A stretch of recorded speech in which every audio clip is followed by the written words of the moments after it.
to summarize this year's Jewish Community Agenda, I want to introduce my great co-chair, Cookie Hymer Blitz. Thank you, and welcome to everybody, especially our legislators. Our Northern Virginia Jewish community is deeply concerned about the needs of the most vulnerable, those lacking financial resources, those with special health needs of all kinds, and minority groups faced with bias or persecution. Consequently, the majority of our agenda deals with these issues and related items. The Jewish community participates in Healthcare for All Virginians, HAVE, coalition that will aid and monitor the Commonwealth's progress in establishing health exchanges to expand insurance coverage. Over 1 million Virginians are currently without coverage. That's 15% of our population, a very sad, sorry statistic.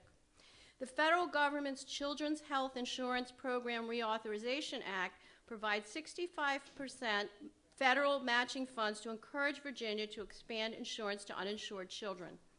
In 2010, Virginia's General Assembly declined those funds to increase FAMIS eligibility, and over 70,000 Virginia children with family income above current eligibility remain uninsured. In 2011, JCRC urges Virginia to expand eligibility for FAMIS by accessing these still available funds.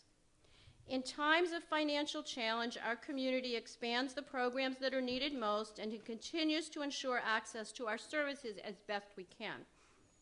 The Jewish Foundation for Group Homes are nationally recognized residents for disabled adults across the lifespan. All residents there are engaged in their community through employment, school, or day programs. JFGH is also launching more opportunities for successful transition, or the MOST program, that helps teens with disabilities who are aging out of school and other services to get the support they need to make successful transitions to adulthood and employment. All of our agencies, the JCCNV, the Jewish Social Service Agency, the Jewish Council for the Aging, to name a few, partner together to bring collaborative programs to the community.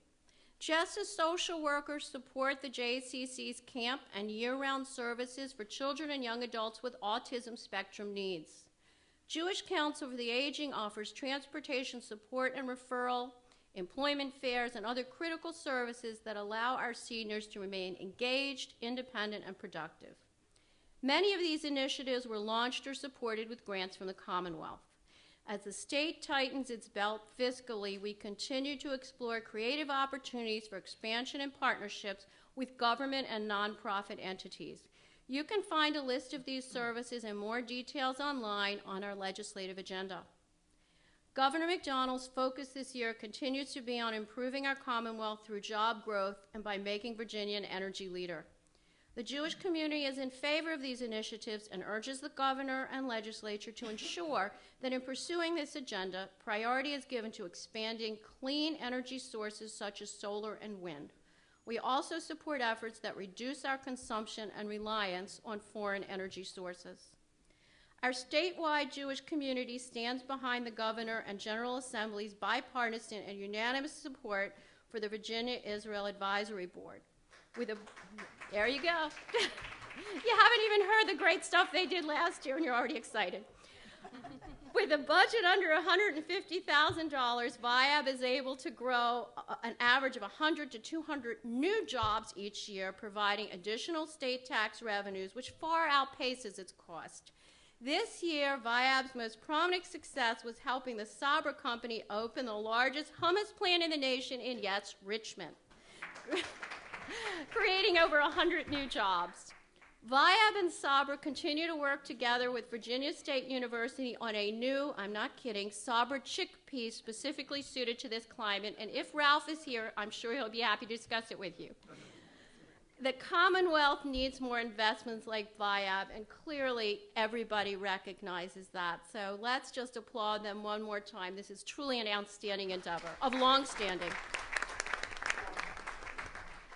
Our JCRC leads the statewide Jewish community in efforts to combat bias against vulnerable communities. We're going to be monitoring a large group of legislation focused on state immigration policies to ensure that it is bias-free and balances law enforcement needs and basic human rights.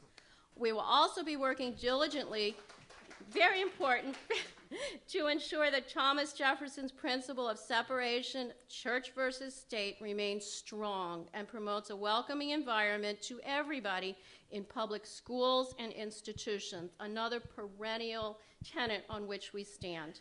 We remain firm in our conviction that individual religious beliefs should not guide government to restrict reproductive rights and health care access.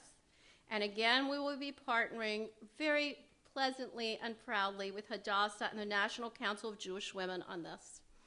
I would like to point out that the JCRC continues to work with leaders in the Virginia House and Senate on ensuring voluntary divestment of a small group of companies from Iran, despite Iran's continued pursuit of nuclear weapons and threats against the United States, Israel, our troops in Iraq, and beyond. We thank the legislators for their support on this. That's an abbreviated part of our platform. We really want to get to the legislator, which is the centerpiece of this evening. And now Steve, I think, is going to go ahead and introduce everyone.